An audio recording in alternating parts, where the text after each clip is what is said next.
घर जहिया हमें ससुरा बोला न तहिया ढेर दिन बाटे खइले भइल हो गोरी तोहरा बेहुड़िया के दोहिया।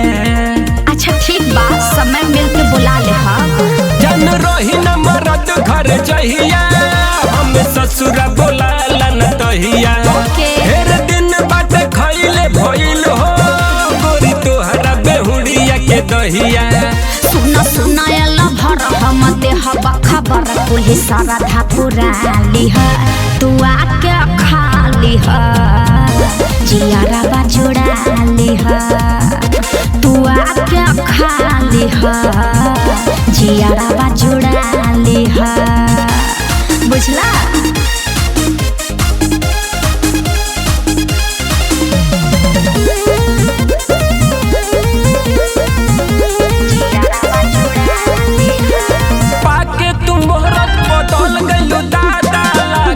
मिले के नहीं खे इरादा।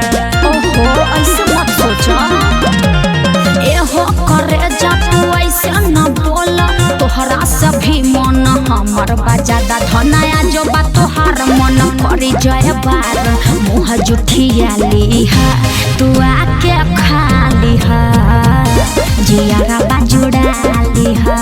अच्छा तू आके खाली है जियारा बाजुड़ाली है।